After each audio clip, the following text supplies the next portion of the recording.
Me ajeitando aqui, gente. Tudo bem, pessoal?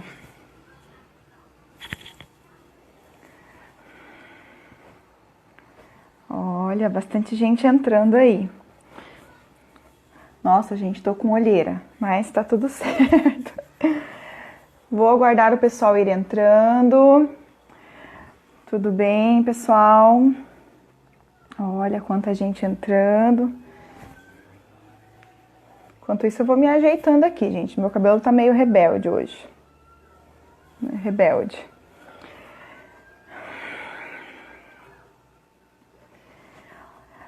Quem já entrou, por favor, se puder dizer para nós como que está o som, como que está a imagem aí, se estão enxergando bem, como que está a qualidade, né, de tudo aí, do som.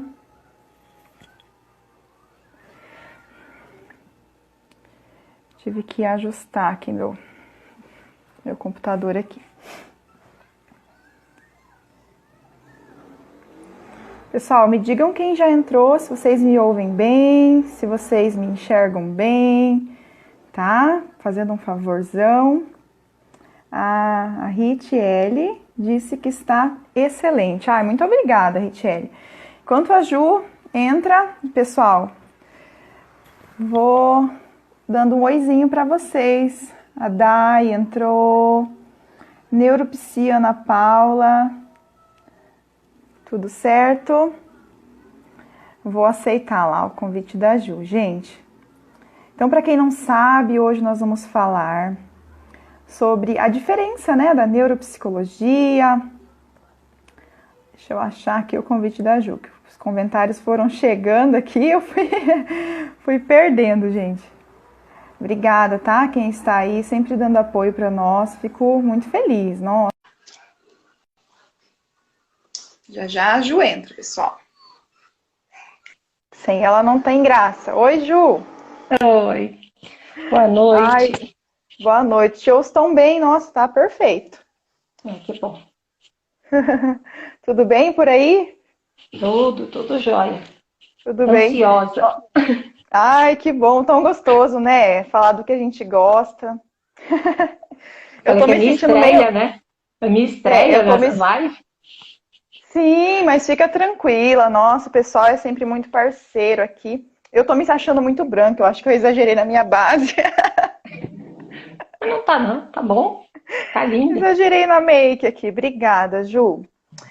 Então, pessoal, enquanto todo mundo entra aí, Ju, acho que talvez o pessoal entre um pouquinho atrasado, eu vou pedir para eles nos dizerem como que está a conexão de novo, como que está o som, e conforme a gente for conversando aqui, pessoal, vocês vão avisando, tá? Fazendo um favor, façam perguntas, e eu quero fazer mais um pedido.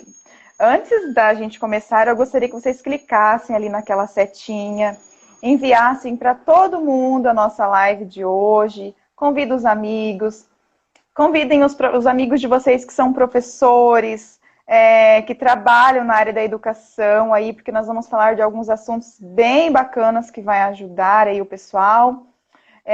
Convidem os pais, convidem quem tem filhos em geral, tá? Quem já trabalha na área da psicologia, quem trabalha na área da pedagogia. Esse assunto de hoje, né, Ju, vai englobar aí muitas e muitas demandas. Eu vejo que é algo que falta o pessoal falar, por isso que é importante falarmos sobre isso hoje. Né? Vamos tentar esclarecer o máximo, né, sobre essas diferenças, o momento do encaminhamento, quando encaminhar. Isso, com certeza. Então tá. Pessoal, antes de começarmos, então, eu gostaria de que a Ju se apresentasse, falasse do trabalho dela, né, Ju, onde você atende, como que funciona um pouquinho o seu trabalho, enquanto o pessoal vai entrando aí. Recebi 6 perguntas, olha, vamos tentar focar nelas. Vamos lá. E quem tiver pergunta também no decorrer da conversa, né, a gente vamos incluindo, vamos respondendo. Eu acho que quanto mais tiver de contribuição, de pergunta, melhor fica, né? Eu acho que é mania de professor. O professor adora participação, né? Então isso aqui fica mais ou menos como se a gente estivesse dentro da sala. Então, que a gente isso aí, quando o pessoal não participa. Quando o pessoal não participa, a gente não sabe se está dando tudo certo, se estão ouvindo, se estão entendendo, se a gente está falando sozinho aqui, né? Então vamos indo aí. Me ajuda, né? Ah, Então, com certeza. para quem não me conhece, meu nome é Juliana Pinheiro. Eu sou neuropsicopedagoga aqui em Cascavel, atuo aqui na região de Cascavel. Já são mais de 20 anos de experiência dentro da área da educação. Eu sempre trabalhei com educação na área de coordenação pedagógica, sala de aula. E com a neuropsicopedagogia, a gente já vem aí acho que já tem 7 anos que a gente já está nessa caminhada aí já da neuro. Hoje eu atuo na clínica como neuropsicopedagoga e na pós-graduação. Então eu dou aula também nos cursos de pós-graduação de neuropsicopedagogia. E eu viajo pelo Brasil, um tiquinho pelo Brasil, nas turmas de neuro. Ai, gente, o currículo da Ju é lindo, né? Nossa, para ser bem sincero para vocês, quando ela me convidou ali para fazer, eu fiquei, nossa, que incrível isso, porque é uma profissional que eu já admiro. E eu não sei nem se ela vai lembrar, mas desde a época da minha faculdade, Ju, já te admirava, já da época. Eu nunca esqueço de uma palestra que você deu lá na minha faculdade, que falava sobre resiliência. Eu acho que eu te falei isso já, não sei se... que falava sobre resiliência, e você deu uma dinâmica sobre o pote da gratidão. E é uma coisa que eu uso até hoje na minha vida, assim, de verdade. E que eu aprendi com você, tá? Que bom. Eu também, eu lembro, eu acho que eu trabalhava na época na coordenação, né? Dos cursos de pedagogia ali, né? Ju, você sabe que eu não sei, mas assim, eu te via bastante por lá, assim, sabe? E pessoal, eu e a Ju, nós trabalhamos também numa clínica, né? Eu acho que dá para falar o nome, não vejo problema, né? Na clínica Olos, de psicologia, e a nossa sala era uma do ladinho da outra, né? Então a gente já se conhece aí desde que eu comecei a atuar na clínica. Eu acho que eu já fui direto para Olos, né? Então foi ali que eu conheci a Ju. E a gente se encontrava nos corredores e começava a conversar entre um paciente e outro, né, Ju? Sim. Temos uma trajetória juntos.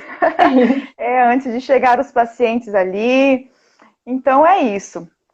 Eu acho que o pessoal já deve me conhecer um pouquinho, mas eu vou falar ainda um pouquinho de mim, né? Então eu trabalho, né, na área da psicologia, me formei em psicologia e minha especialização é em neuropsicologia, tá, pessoal? E nós vamos falar sobre isso hoje, então por isso que eu não vou explicar muito agora no início. Mas assim, quais são as demandas que eu mais atendo, tá? Então eu gosto de trabalhar com crianças, adolescentes e adultos jovens, né? Eu sempre digo que é um público assim que eu vejo a evolução mais rápido, é um público que eu gosto muito de atender, mas tenho sim adultos menos jovens, né? Tenho idosos, é um público muito legal de trabalhar também.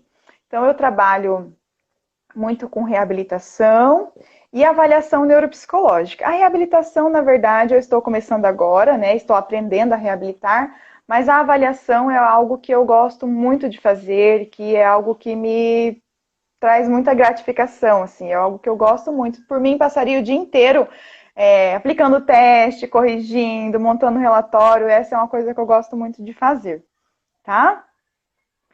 Até a gente estava conversando, né? Porque eu agora já estou no momento ao contrário, assim, eu estou deixando um pouco de fazer a avaliação. Na verdade, eu, a partir desse ano, não estou mais fazendo avaliação neuropsicopedagógica, estou focando na reabilitação. Então, eu estou focando no processo de intervenção.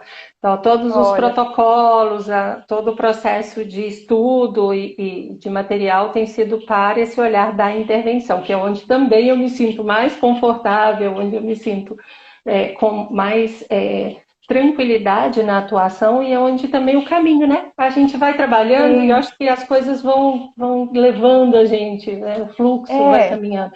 Esse ano eu troquei de clínica, então esse ano também eu não estou mais lá na Olos, assim como você trocou, né?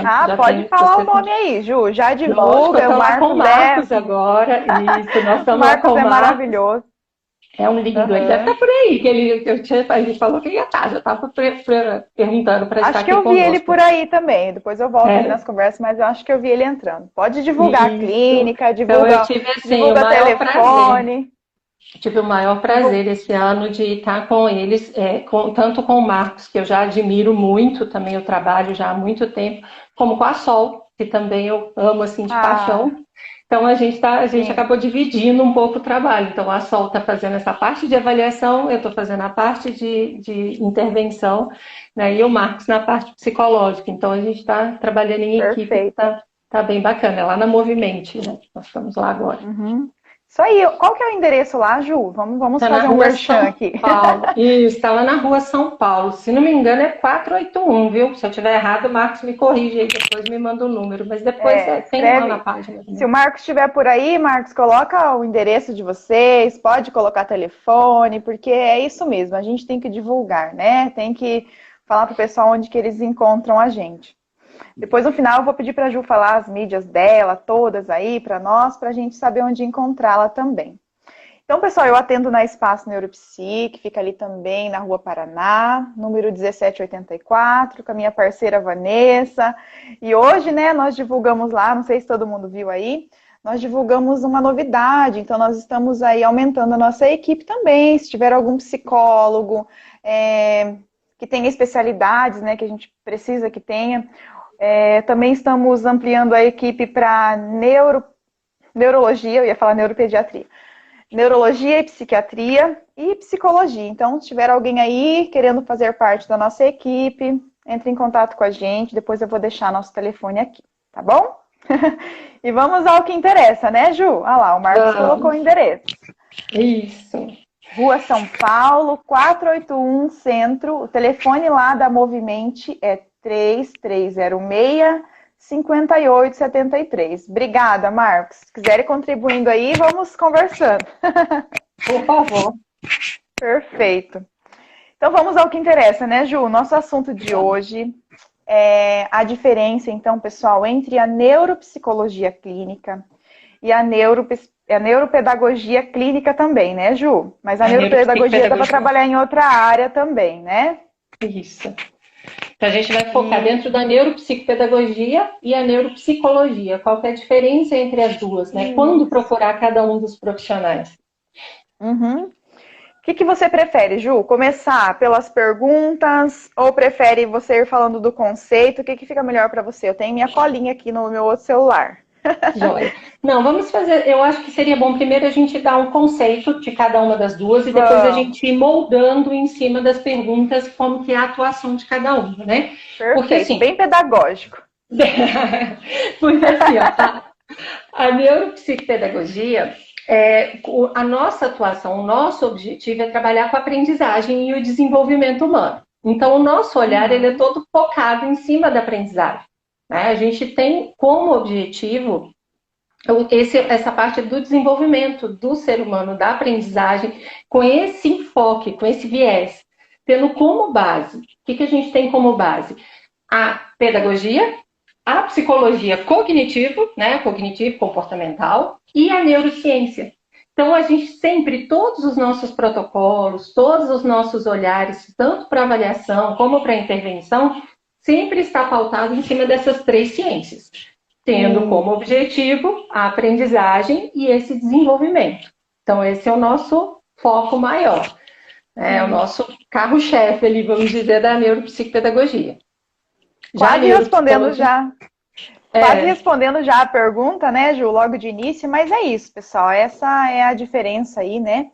Então, a neuropsicologia, ela é uma interface, o que seria isso? Ela é uma relação, uma correlação entre a neurologia, né, o comportamento humano e a psicologia, né? Então, assim, nós trabalhamos muito com essas três vertentes também, que é a neurologia, a psicologia e, claro, o comportamento humano e como as lesões, os transtornos podem influenciar aí nos comportamentos em geral, tá? Então, a base é essa. E o que é bacana da neuropsicologia é que ela trabalha assim com várias questões. Por exemplo, ela trabalha com a questão cognitiva, como eu disse, né? Ela analisa comportamento e ela também trabalha com avaliação, reabilitação e pesquisa. Então, nós temos aí três subitens que entram dentro da neuropsicologia. Então, como eu disse antes, eu por uma questão assim de vamos dizer assim, estar iniciando, tá, gente? Porque a neuropsicologia, a gente tem que estudar muito, tem que se aprimorar muito para fazer tudo. E eu acho que o bacana é a gente reconhecer, assim, que a gente não dá conta de tudo. Então, assim, o que eu trabalho? Trabalho aí com pesquisa, porque querendo ou não, cada caso que vem é uma pesquisa diferente que você tem que fazer. E avaliação, reabilitação. Estou começando agora a reabilitar, aprendendo aí tudo como que funciona, porque é muito conceito, é muito detalhado, então tem que ser bem estruturado isso daí. Eu preciso estudar ainda um pouco mais para reabilitar, tá? Então, essa é a diferença. Vão perguntando ali, gente. Deixa eu ver se está passando alguma pergunta aqui, tá, Ju? Vou dar uma olhadinha. Porque o legal da live é a interação do pessoal, né? Vamos vendo se alguém mandou alguma pergunta. Enquanto eu falava, eu não sei se veio alguma pergunta aqui. Eu acho que não. Carinhas, coraçõezinhos, isso aí, gente. Quanto mais corações, mais vocês chamam gente para a live. E assim, tanto uma complementa a outra, que eu estava colocando que quem está de parceria comigo na clínica também, além da gente sempre fazer parceria, né, que nós duas sempre tivemos parcerias também nesse processo de sempre, avaliação, né, intervenção, encaminhamento. Mas a gente sempre, porque para que eu faça uma boa intervenção, para que eu consiga um resultado de uma boa estimulação cognitiva, que eu tenha um bom desenvolvimento, eu preciso de uma avaliação bem feita. Eu preciso de uma avaliação onde foi feita uma avaliação completa desse indivíduo, onde a gente conseguiu mapear, vamos chamar assim, todas essas funções cognitivas para a gente ver onde estão as dificuldades, onde estão as suas potencialidades, para que eu possa fazer um plano de intervenção para estimular adequadamente essas funções. Então, quando a gente trabalha em conjunto, né, é uma complementando onde existe as lacunas da outra profissão. As lacunas, né, preenchidas. Uhum. Isso. É isso aí. E o que as pessoas ainda talvez não saibam, Ju, eu falo pessoas que não estão dentro da nossa área, tá, pessoal? Sim. Porque aqui eu acho que deve ter pessoas de todos os tipos de áreas e tal, né? O que as pessoas não sabem é que antes delas buscarem um neurologista, antes de irem lá para o neuropediatra, né? Vamos supor, a criança tem uma dificuldade, vamos pegar aí, de aprendizagem, ou uma suspeita de autismo, algo. Muitos ainda buscam direto o médico, né? Claro, porque nós temos essa cultura de, estou doente, vou buscar o médico, né? Então tem muito essa cultura ainda aqui no Brasil. Mas o ideal, tá, gente? Eu estou dizendo o ideal seria o profissional, os pais, as famílias e a escola encaminhar primeiro para uma avaliação, né? Para uma avaliação neuropsicológica, né? E eu até digo, me arrisco a dizer, Ju, para buscar primeiro o tô com tanta coisa na cabeça para falar, gente. Para buscar primeiro o neuropsicopedagogo. Por quê? Uma coisa que a gente estava conversando. Porque o neuropsicopedagogo, ele vai ter esse olhar para saber se encaminha também para o neuropsicólogo, né? O neuropsicopedagogo tem todo esse aparato para depois buscar o neuropsicólogo e depois buscar o neurologista ou o neuropediatra para o fechamento do diagnóstico. Uma coisa que é bem bacana que está acontecendo aqui, eu acho que nós estamos buscando trabalhar muito assim, né, Ju? Essas parcerias, esse trabalho multidisciplinar, inclusive com médicos, né, com os neurologistas aqui da nossa cidade, e eles estão tendo esse olhar de antes fechar um diagnóstico, dar uma olhada na nossa avaliação, levar em consideração as nossas pontuações, o nosso levantamento cognitivo, né, todo esse mapeamento que nós fazemos, que auxilia muito eles no fechamento do diagnóstico, não é verdade? Com certeza. E essa questão, eu coloco muito assim, o neuropsicopedagogo ele vai atuar nesse conjunto multidisciplinar, transdisciplinar, como um maestro. Por isso que é legal quando ele chega, porque ele tem consciência do papel de cada um da equipe. E ele sabe onde é a sua atuação. Ele não vai entrar no papel do outro, né? Então ele sabe que se tiver um problema, uma questão, uma alteração emocional, não é ele que vai trabalhar. Ele vai encaminhar para as questões emocionais que são psicólogos. Se for uma questão, uma alteração de linguagem, de fala, né, do processo todo às vezes alterações mais graves, leitura, escrita, que precise de um acompanhamento do fono, da fono, ele vai ser encaminhado, das questões de movimento, da TO, onde vai precisar dessa questão da estimulação motora, às vezes da própria questão sensorial, nós vamos continuar trabalhando em conjunto, mas a específica, aquela função, quem vai trabalhar é o especialista que estudou e aprofundou naquela questão para ser trabalhado. Né? Nós vamos trabalhar a estimulação da função, por exemplo, da atenção, da memória de trabalho, das funções executivas, de coordenar isso para que ele consiga transpor para a escola, para as aprendizagens, para que ele consiga generalizar esse comportamento no ambiente. Então, que a gente vai auxiliar nessas questões. Mas aos pontos específicos, cada profissional vai fazer o seu. Então, a gente trabalha como se fosse um maestro nesse momento. Então, por isso que eu acho interessante quando você coloca de procurar primeiro o neuropsicopedagogo, porque assim ele vai conseguir acolher e ter esse profissionalismo, essa questão ética, de saber encaminhar para quando, às vezes não é o momento de trabalhar a aprendizagem. Às vezes o sofrimento não está na questão pedagógica, não está naquele momento com o sofrimento no desenvolvimento da aprendizagem, e sim é uma questão pura emocional, ou uma questão ali que vem um transtorno de ansiedade associado que precisa ser avaliado. Quem vai fazer isso? É o psicólogo, é o neuropsicólogo. Então, nós vamos fazer o encaminhamento e esse profissional vai direcionar. Mas a família, ela se sente acolhida naquele momento, porque ela sabe que existe um profissional que vai dar uma luz, que vai direcionar, porque eu estou em sofrimento, eu tenho um problema, e quem vai me dar o caminho para onde eu tenho que seguir?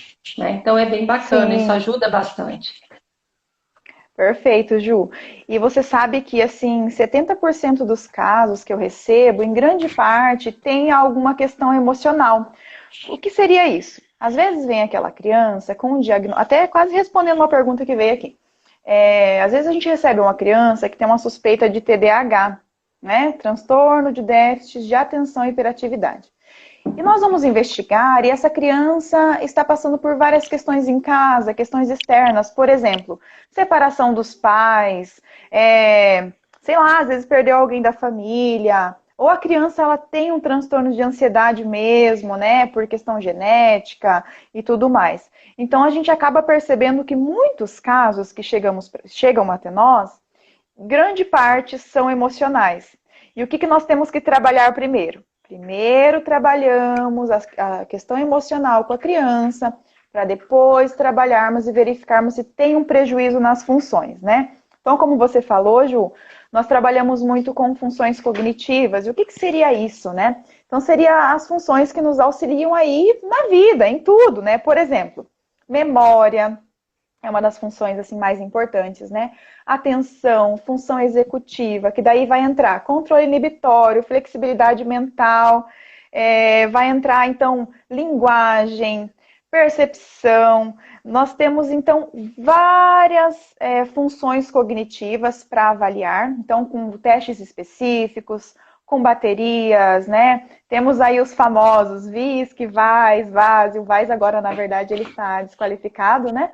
Então, aí temos uma bateria de testes a serem aplicados que nos dão embasamento para montarmos um relatório, um laudo neuropsicológico para encaminhar, então, depois para o médico, para ele ter certeza ou não. Então, olha como que é interessante, gente.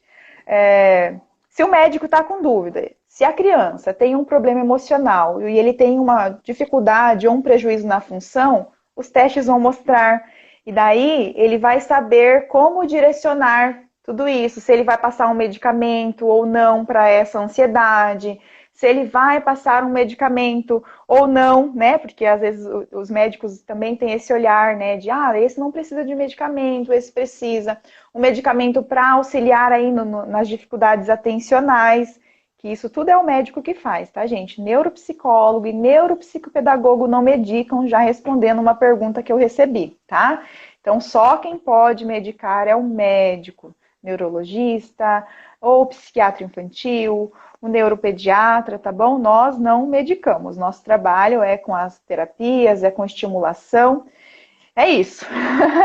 Alguma contribuição aí, Ju?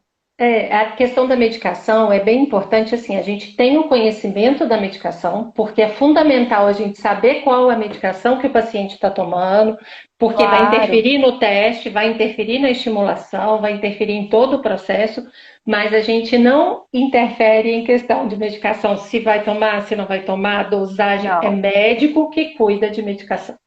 A gente precisa saber do processo para auxiliar e para saber como auxiliar no sentido de, às vezes a família chega e fala, eu estou tomando remédio, não está funcionando. Então a gente, olha, então vamos voltar no médico, vamos lá, vamos voltar. Às vezes a dosagem não está correta, às vezes vários fatores podem influenciar, até mesmo o laboratório, a dosagem, o remédio é ajuste. Como qualquer remédio, para tudo, a gente precisa ajustar. E às vezes, porque não deu certo a primeira vez, a gente vê muito isso, principalmente em relação à atenção, né? Os remédios relacionados às questões atencionais. Não dão certo a primeira vez, então a família corta de uma vez só e desiste. Não, eu preciso retornar ao médico, falar, dessa vez não deu certo, isso eu não vi resultado, e ir testando até eu adequar a medicação. Então, eu não posso simplesmente cortar o remédio, eu preciso retornar. Mas quem vai fazer isso é o médico. E eu preciso desse suporte aí de estar retornando e conversando com o médico para isso, né? Para ajustar. Mas ela é importante, porque não adianta, eu coloco muito assim, não adianta medicação sem a estimulação, sem a terapia, e a terapia sem a medicação, dependendo dos casos. Quando o médico orienta a medicação e o paciente escolhe não tomar a medicação e só fazer a terapia, também não vai ter o mesmo efeito, não vai ter o mesmo resultado. Então, se o médico orientar lá que precisa da medicação e precisa da terapia, são as duas coisas que a gente precisa de procedimento. Com certeza. E o trabalho em conjunto, né, Ju? Por isso que é tão importante a gente ter, assim, parceiros, médicos e a equipe toda bem entrosada, porque daí a gente pode trocar, a gente pode... uma observação que às vezes um ou outro não conseguiu fazer, então é muito importante esse trabalho em conjunto. Deixa eu só comentar uma coisa importante da medicação que o neuropsicólogo sempre faz, tá, gente? Isso é, digamos assim, que é um procedimento, tá? O que eu sempre faço quando eu vou avaliar o paciente? Vamos supor, deixa eu pegar um caso aqui. Recebi uma suspeita diagnóstica de... deixa eu pensar aqui em um mais comum. TDAH? Acho que eu vou... Transtorno de ansiedade? Vou lá para os transtornos de ansiedade, tá? De ansiedade ou de atenção. Então, assim, recebi um paciente com diagnóstico de transtorno de atenção. O que eu faço, gente? E é o correto, é um procedimento. Eu entro em contato com o médico desse paciente ou eu peço para a família fazer isso e avisar, olha, enquanto ele estiver em avaliação, nós vamos precisar suspender a medicação, tudo bem? Porque eu preciso avaliar esse paciente, como ele é no ambiente natural, como que ele se comporta sem a medicação. Por quê? Se o paciente está tomando a medicação para TDAH e ele vem para avaliação, então ele vai bem nos testes de TDAH. Então, é uma das coisas que nós fazemos assim já de início. Ou pedimos para a família avisar o médico e suspendemos a medicação até, gente, com autorização do médico, até o processo de avaliação só. Depois o médico conduz novamente e retoma a questão da medicação, tá? Só para lembrar, eu tinha anotado aqui para falar isso também, então já aproveitando. No processo de estimulação, a gente já faz ao contrário. Dependendo do horário, a gente pede para adequar alguma medicação próxima ao horário da estimulação para auxiliar, para que a gente consiga ter um efeito da medicação durante o processo da terapia. Para que a gente tenha uma melhora do desempenho enquanto a gente está trabalhando com o paciente. Então, a gente já faz o inverso, né? Ju, veio uma perguntinha aqui. Eu vou ir respondendo enquanto o pessoal está perguntando, tá? Teria como vocês falarem um caso, qual foi a conduta de cada uma diante do caso? Claro, vamos falar de vários casos aqui, gente, pode deixar. Quem perguntou foi a Paola. Você quer falar de algum caso, Ju, já ou a gente deixa mais para o final? O que você acha? Você que sabe. A gente, se quiser até falar, a gente tem até casos que nós atendemos juntas. Nós podemos até comentar vamos falar daquele um? Vamos falar daquele um que a gente conversou no nosso teste? Vamos lá. como a gente trabalha em parceria, nós temos vários exemplos de casos que a gente já trabalhou juntos, né? Então... Sim. Então, Paola, recebi aí um caso que veio encaminhado aí pela Ju para que eu fizesse a avaliação. E aparentemente eu percebi essa criança muito agitada. Ele tinha, se eu não me engano, 9 anos. Então, muito agitada, né? Aí com a suspeita de hiperatividade e tudo mais, né? Então, depois da aplicação dos testes e tal, a mãe dava um medicamento para ele floral, né? Então, pedi para que suspendesse tudo isso para avaliar ele naturalmente, né? Então, essa criança sempre muito agitada, desmotivada, não queria fazer os testes, né? Posso abrir só um parêntese? Pode, Ju, pode sim. Só para contextualizar, inclusive assim, ele já tinha passado pelo processo não, ele estava no processo de avaliação neuropsicopedagógica, e aí durante o processo nós percebemos exatamente uma agitação acima do esperado, até mesmo para um déficit de atenção. Então foi percebido que poderia existir uma suspeita de transtorno de ansiedade. Então por isso que durante o processo de avaliação neuropsicopedagógica já foi encaminhado para uma neuropsicóloga, porque não cabe ao neuropsicopedagogo esse tipo de avaliação. E, ao mesmo tempo, ele já fazia também um acompanhamento psicológico, porque já tinha sido encaminhado para ele estar no psicólogo também, já para o manejo desses comportamentos, né? Então, ele já estava nesse período em avaliação. Mas, como ele tinha esses traços do transtorno de ansiedade, ele já foi encaminhado para avaliação neuropsicológica. Então, nós já tínhamos passado para você para avaliar essas questões também, né? Sim. E a suspeita era, então, aí de um possível TDAH ou algo relacionado, assim, às emoções, algo, assim, de ansiedade mesmo, um transtorno de ansiedade. Então, aí, com o resultado da avaliação, né, na verdade, durante, ele sempre muito agitado, desmotivado, não queria fazer os testes, se cansava muito fácil, tinha uma fadiga muito grande, né? Então, depois que terminamos a conclusão dos testes, que eu fui montando, em todos os testes de atenção dele, gente, deu na média e teve, se eu não me engano, atenção concentrada ali, ficou acima da média. Então, aí onde a gente pôde descartar um TDAH, né? E essa agitação, eu acredito que por várias questões externas, né? A família com transtorno de ansiedade, tá? A família bem ansiosa. Então, a gente pôde aí aplicar algumas escalas de ansiedade e deu ali uma possível suspeita diagnóstica, porque nós também não podemos fechar diagnóstico, tá? Neuropsicólogo. Mas eu coloquei todas essas informações no laudo dele e foi encaminhado para o médico, né? E precisava também que essa criança fosse estimulada com o reforço escolar, com o trabalho da neuropsicopedagoga, né? Que é muito importante, ele tinha uma dificuldade de aprendizagem. Isso, ele não tinha essas estratégias, ele não tinha o conteúdo. Então, para vocês verem que às vezes a gente olha para a criança e fala, essa criança é agitada, tem TDAH. Gente, então não é bem assim. Às vezes essa criança agitada, ela está passando por várias questões externas, tem a questão genética da família, às vezes a família tem um transtorno de ansiedade, então tem muita coisa para ser investigada nesse processo. Então, assim, o que eu sugeri? Para que ele continuasse lá com a Ju, né, na aprendizagem, né, reforçando tudo isso, para que fizesse um reforço escolar e, claro, gente, continuasse com a psicóloga dele, que já estava trabalhando essa questão das emoções, da ansiedade e tudo mais. Gostaria de comentar alguma coisa sobre o caso, Ju? Sim, uma coisa que é interessante é que, assim, às vezes a expectativa que a família coloca quando ela procura, exatamente por não conhecer, uma das razões que nós escolhemos esse tema para falar nas lives e tudo mais, porque às vezes a expectativa da família é diferente do que nós temos para oferecer.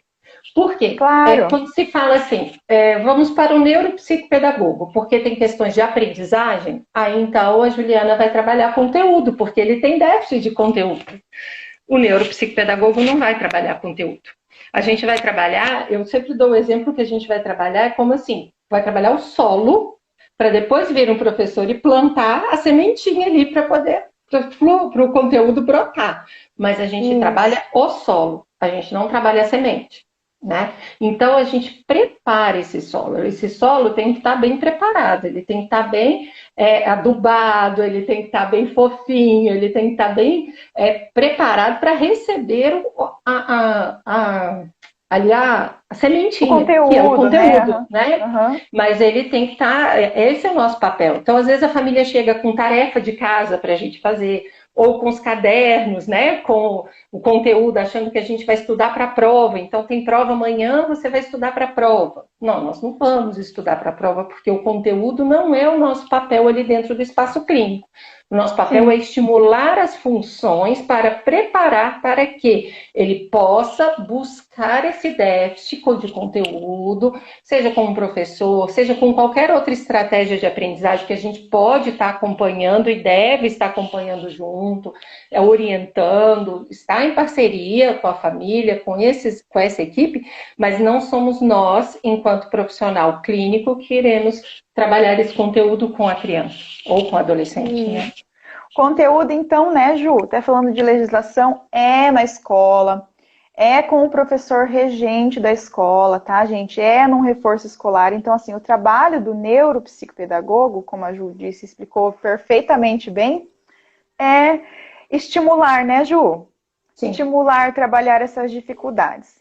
E no meu caso, então, a gente pode fazer esse trabalho, mas assim, quando chega nessa questão de aprendizagem, eu acredito assim que o neuropsicólogo tem que ter esse olhar e falar, eu não sei fazer isso. A aprendizagem é com o neuropsicopedagogo, eu não sei fazer isso, eu não sei trabalhar essas dificuldades de aprendizagem com a criança. O que nós podemos fazer é avaliar. A reabilitação pode ser feita em conjunto, mas quem vai ter um olhar mais aprofundado da aprendizagem em si é o neuropsicopedagogo, tá, gente? E depende da dificuldade de cada criança, porque existem crianças, por exemplo, se a gente pega uma deficiência intelectual que tem questões cognitivas, às vezes mais profundas, provavelmente ela pode até precisar, em alguns casos, da estimulação do neuropsicólogo junto com o neuropsicopedagogo para que a gente consiga alcançar o objetivo. Para cada indivíduo, a gente vai precisar montar um plano individualizado. Não existe uma regra. Né? O que existe é o que cada um estudou e se especializou para trabalhar. É o quadradinho que eu falo. Cada um tem o seu quadradinho. Da mesma forma que a gente não pode entrar nas questões emocionais, não podemos entrar nas questões, porque não é nossa expertise, a gente não estudou, a gente não tem base para fazer isso. Né? A gente não pode, os profissionais também precisam compreender até onde a gente dá conta de trabalhar para poder que aquilo realmente dê certo, né? Para que aquilo realmente funcione. São os limites, né, Ju? Os limites de atuação de cada um. Eu acho que quando a gente sabe dos nossos limites, a gente não dificulta a vida do paciente, para falar bem a verdade, sendo bem clara. Ética, né? Ética, a gente tem que ser ético, saber até onde a gente pode ir ou não. Então, quando eu tenho casos que eu não sei, que eu não vou dar conta, eu encaminho. Não é da minha alçada, isso aqui é uma TO que vai trabalhar, isso aqui é um psicopedagogo, é um neuropsicopedagogo, é uma fono. É aba, não, eu não sei fazer aba, eu vou encaminhar para quem sabe fazer aba. E é isso, gente, porque senão a gente dificulta tanto a vida desses pacientes, porque eu já recebi pacientes que já passaram por 1 milhão de profissionais e a criança tem aquela dificuldade ainda. Por quê? Porque esse profissional que recebeu não teve esse olhar de encaminhamento, já não encaminhou direto para quem sabe fazer, e daí às vezes esse paciente vem na infância para nós e ele vai levar até a vida adulta para estimular tudo isso. Então, quanto mais tarde, pior, gente. Quanto mais cedo, melhor, né? Quanto mais cedo essa criança ser estimulada, melhor. Certo, Ju? Tem um monte de pergunta aqui para nós. Então vamos lá, senão eu falo demais. Eu também, vamos que vamos. Quais seriam os primeiros alertas para os pais saberem quando há essa necessidade de buscar ajuda? Eu acho que ela está querendo dizer nas duas abordagens, acredito? Eu acho que é mais ou menos o que nós falamos daquela vez, quando há sofrimento. Qualquer tipo de sofrimento. Está gerando sofrimento, está gerando problema em família, está gerando dificuldade, a pessoa não está sabendo lidar, seja ela na questão emocional para procurar o psicólogo, seja ela na questão da aprendizagem, na hora da tarefa, o filho está chorando, você faz birra, se joga no chão, né, ou não consegue aprender, se você vê que a criança está precisando gastar mais energia, a gente vê que ela precisa gastar mais energia, ela gera cansaço maior na hora da aprendizagem, procura um suporte, pelo menos para avaliar, para ver o que para direcionar, às vezes é um ajuste. A gente fala que às vezes a pessoa fala, mas você fez mágica. Não, é um ajuste. Faz um ajuste ali no processo, faz um ajuste no processo e aí ele caminha, né? Então, gerou sofrimento, procura quem pode ajudar. Qual profissional que possa estar te acolhendo e ajudando. Uhum. Se quiserem buscar primeiramente o psicólogo, ótimo. Se quiserem buscar primeiramente o neuropsicopedagogo também, porque assim, quando vocês procuram um bom profissional, ele vai saber direcionar vocês, tá bom? Eu acho que essa do Fernando é para mim. Fernando Cardoso, vamos lá. Pergunta difícil, hein, Fernando? Vamos lá. Nos 12 pares dos nervos cranianos, aferente, eferente, mistos, esses aspectos entram na avaliação de neuropsicologia? Com certeza, Fernando. Por quê? Às vezes, assim, a gente não sabe se tem uma lesão, se tem só um comprometimento cognitivo. Então, assim, na avaliação neuropsicológica, nós vamos conseguir ter esse olhar, esse mapeamento, porque cada área tem uma função, cada área cerebral tem uma função. Por exemplo, a área frontal tem a função, sei lá, de coordenação, de atenção. Então, cada área do nosso cérebro tem uma função específica, mas o que a gente sempre diz assim na avaliação? O nosso cérebro ele é um conjunto, né? Então não existe especificadamente a área frontal vai trabalhar a atenção, não. Então assim, a gente sempre tenta ver num todo, porque o nosso cérebro não trabalha uma função só. Eles trabalham sempre em conjunto. Certo? Espero ter respondido aí, tá, Fernando? Mais uma. Ednelson. É o amigo da Ju, né, Ju? Ednelson, ele mesmo que eu te falei. Ou eu estou aqui confundindo as pessoas. Não, é ele mesmo. Pergunta do Ednelson. O excesso de tecnologia tem atrapalhado no desenvolvimento das funções executivas e esquemas emocionais. O quanto essa prática excessiva tem atrapalhado também no fechamento do diagnóstico?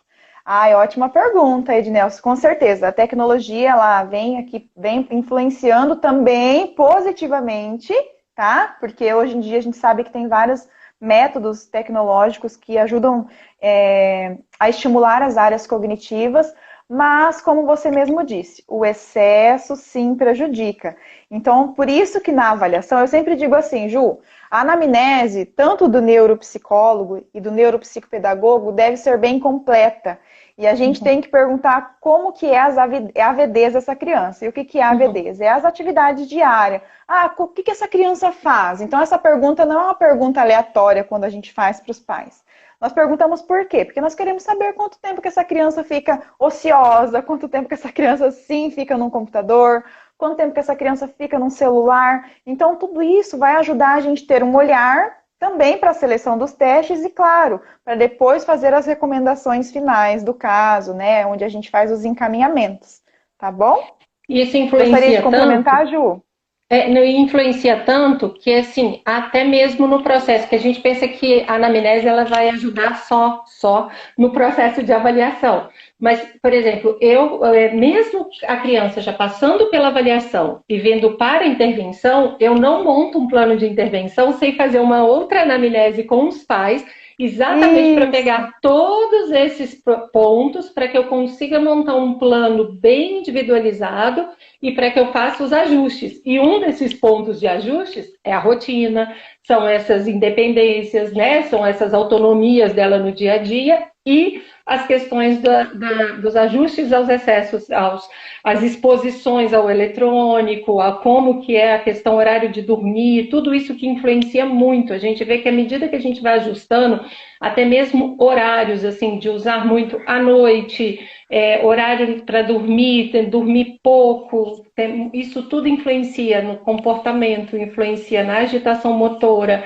influencia na aprendizagem na escola. Então, a gente vai fazendo determinados pequenos ajustes nessa rotina diária que vai já dando um retorno para a gente de comportamento e aprendizado.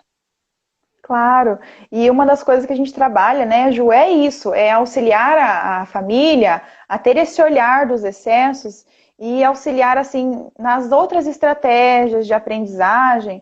E claro, e modificação de comportamento, como nós dissemos antes, né? Então a neuropsicologia tem esse olhar também para o comportamento e para as funções cognitivas aí. Outra pergunta do Ednelson. O distanciamento físico, em detrimento do aumento do uso de tecnologias e das redes sociais virtuais, compromete ou atrapalha as funções emocionais ou é mito?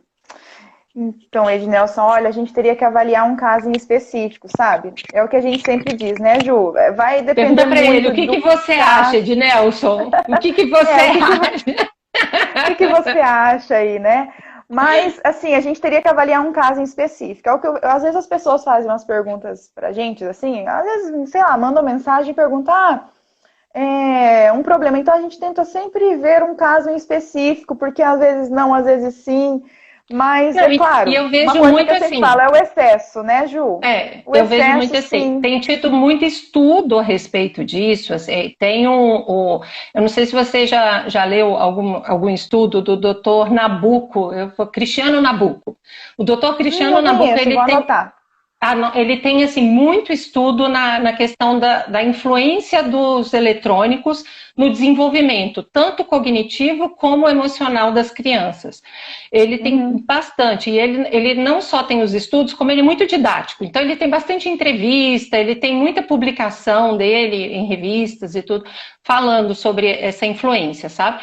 Então, existe muito estudo, mas até hoje eu não vi nada conclusivo que pudesse falar pra gente se é verdade ou mito que isso realmente está influenciando. Por quê?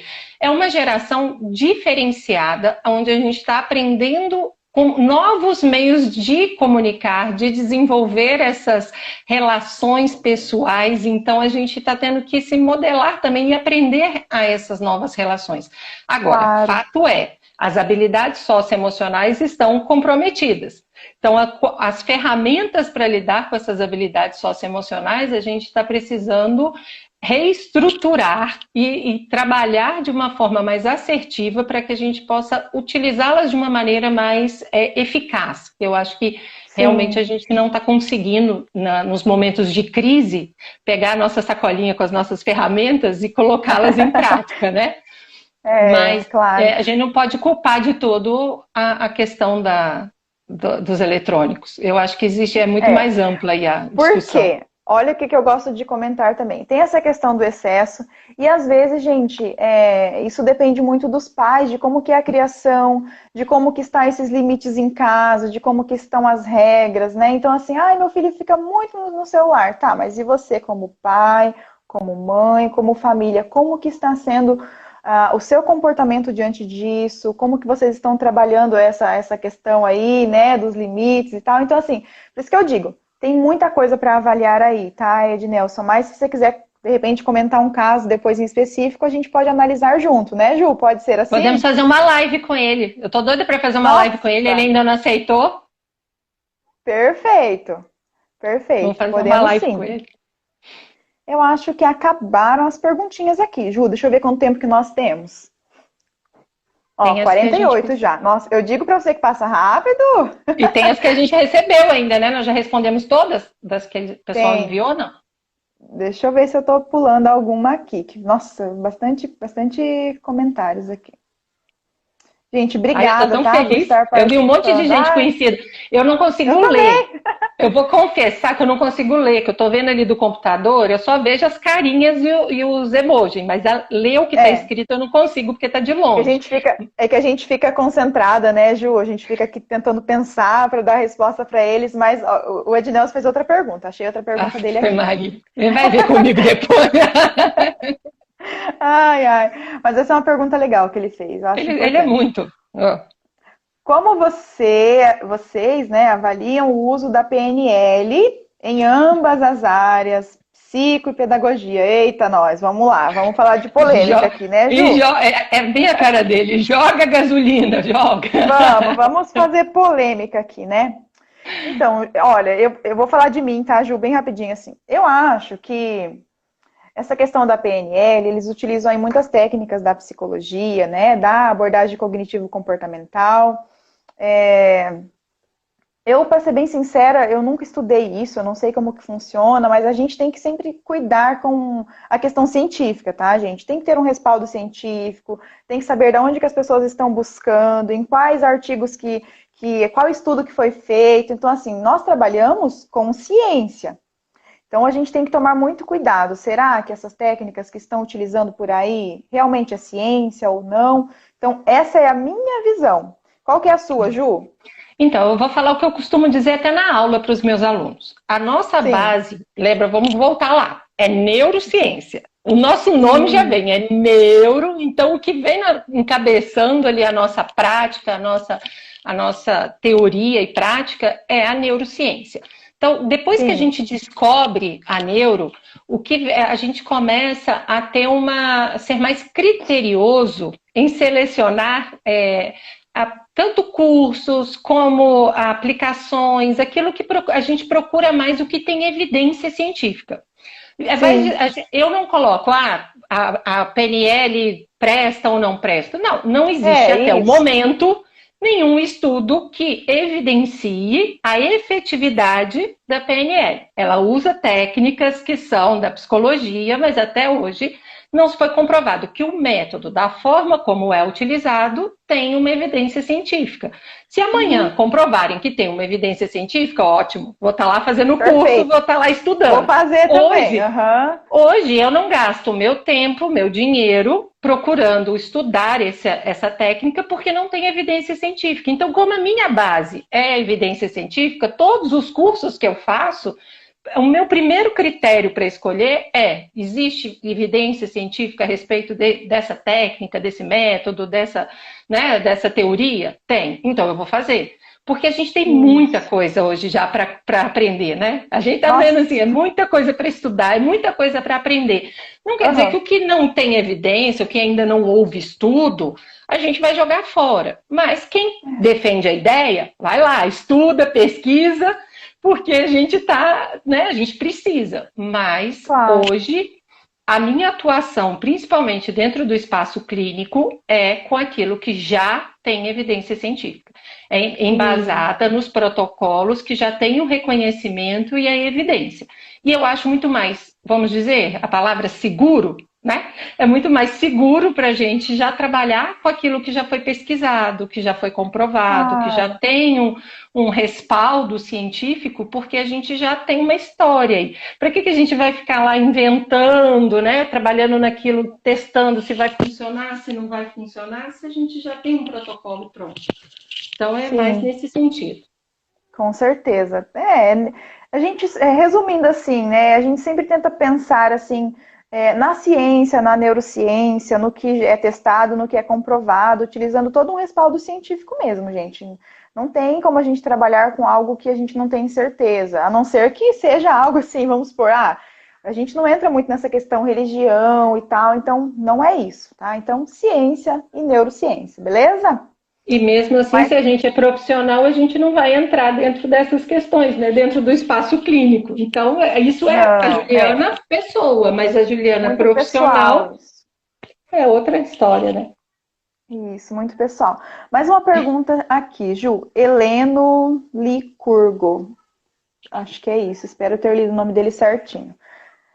Os alunos nas aulas online em ambiente virtual têm participado muito da aula e feito mais perguntas. Uma hipótese é que eles se sentem mais confiantes no meio virtual. O que vocês acham? Nossa, é bem particular, né? Nós conversamos sobre isso outro dia. É que nós conversamos, eu e ele conversamos sobre isso outro dia, sobre essa questão principalmente os adolescentes, é que ele trabalha bastante com adolescente, e eles estão se sentindo mais à vontade na questão virtual para participar.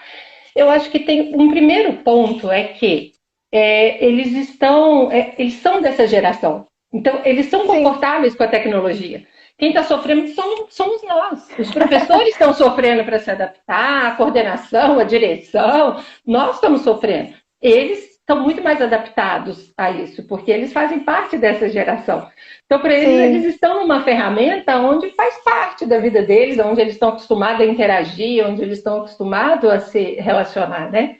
Então, eu acho que eles se sentem confortáveis nisso. Você vê, hoje, para mim, a primeira vez que eu faço uma live, eu estava tensa. Acho que eu estava mais tensa do que dar aula, porque eu nunca tinha estado num ambiente desse. Então, para mim, é muito mais novo do que entrar numa sala de aula e trabalhar um conteúdo. Né? Então, é diferente. Para eles, não. Eles fazem live igual... Eu vou fazer uma live. Vai lá e faz uma live. Né? Então, eu acho que isso também contribui para a interação deles, né? Para eles participarem mais, para eles se sentirem mais à vontade. Eu acho que isso tudo, na verdade, vai fazer a gente repensar muito todas as nossas técnicas de aprendizagem, todas as nossas formas de mediação dentro da aprendizagem. Vai sim. Como mediar num processo, numa geração que é uma geração tecnológica. Então, como a gente fazer essa mediação de uma forma mais pontual, que tenha uma eficácia, mas respeitando essa vibe deles, né? Esse jeito deles de interagir. Sim. Ai, vamos pegar o Ednelson depois. Fez mais uma. Não responde mais ele, não. Vamos dar espaço para outras pessoas agora. Não, brincadeira, mas ele fez uma pergunta legal. Chato. Ele fez uma pergunta legal. Sobre a síndrome do pensamento acelerado, eu vou responder bem rapidinho. Vocês sabiam, pessoal, que não existe essa síndrome do pensamento acelerado? Isso aí não tem uma comprovação científica, tá? E, assim, tem que ser estudado o caso específico, mas, assim, não existe síndrome do pensamento acelerado. Pode ser que seja, sei lá, uma questão atencional, pode ser algo relacionado a um transtorno de ansiedade, então a gente tem que tomar muito cuidado com isso, tá? Sempre buscar, como a gente falou, ciência, neurociência, nos nossos manuais científicos para estudar o caso e, claro, encaminhar e fazer reabilitação, tá bom? Vamos ver se tem mais perguntas aqui. Eu acho que não. Ju, você acredita que já passou 50 minutos? Eu te disse que passa rápido, tá? Mas vamos fazer assim, vamos fazer um acordo, pessoal. Se cair, a gente entra de novo. Que a gente vai ter mais uma hora daí. Pode ser, Ju? Eu tô com tempo. Eu tenho tempo hoje. Amanhã eu vou trabalhar só 8 horas da manhã, então. Eu tô aqui. Beleza, se cair, nós entramos de novo, tá? Escreveram mais algumas coisas aqui. Deixa eu dar uma olhadinha. Ele também sabe que não existe. Ele então tá sabe. Ele detesta isso. Ele fala, ele tá só provocando. Ele entrou só nas questões. Tá testando a gente, né, Ednelson? Vamos lá. Ju, então vamos para as perguntas. Essa aqui é para você, tá? Quais as maiores demandas que você tem recebido na neuropsicopedagogia e como que tá funcionando aí o seu trabalho? Tá. Então, assim, quando a gente recebe, eu sempre coloco o quê? A maioria das demandas, quando elas chegam, meu filho não aprende ou meu filho tem problema de atenção, né? Então, a professora falou que ele não aprende ou então ele tem problema de atenção. Como você colocou muito bem, quando a gente vai aplicar os testes, na maioria das vezes, não é uma função atencional comprometida. Pode ser uma questão de planejamento, de estrutura emocional, até mesmo a questão de estratégias de aprendizagem, que é uma coisa que a gente vê bastante. A falta de estratégias de aprendizagem que levam às dificuldades. E aí ele não tem ferramentas para estudar, não sabe se organizar, não sabe ter um manejo adequado do seu pensamento, de processar essa informação adequadamente e fazer com que ela se torne um aprendizado. Então, receber o estímulo, processar adequadamente e consolidar ele de uma maneira que ele se torne um aprendizado. Então, às vezes não é um déficit por ser um transtorno biológico, porque o que a gente tem de diferença? Quando é um transtorno, ele tem uma alteração biológica, ele tem uma alteração no indivíduo. Quando é uma dificuldade, são fatores externos que estão influenciando. Pode ser um fator emocional, pode ser um fator, às vezes, pedagógico, mas são fatores externos, não existe um componente biológico. Então, ajustando o fator externo, a gente consegue melhorar essa dificuldade. Quando é um transtorno, ele vai nascer com esse transtorno e vai morrer com esse transtorno. O que a gente faz? trabalhar para que ele se torne mais funcional, para que ele aprenda a lidar com isso, ampliar a sua capacidade e a sua condição de se adaptar às situações e ter mais um desempenho cada vez melhor dentro nas atividades em que ele foi exposto. Então, vamos dar um exemplo bem prático. Aí chega uma criança, então, com dificuldade de atenção. Então, meu filho não tem atenção, a professora falou que ele não presta atenção na aula. Tá. Faça, então vamos fazer a avaliação. Só uma observação. Daqui 15 segundinhos ela vai cair, tá? Me dizendo aqui, tá? Veio uma mensagem para mim. E a gente continua, pode ser? Continuamos na próxima. Aí eu entro. Isso, aí eu te chamo de novo, então. Mas, pessoal, vocês voltem, que eu quero acabar de contar. Eu também quero, tem mais cara. Tem mais um monte de perguntas.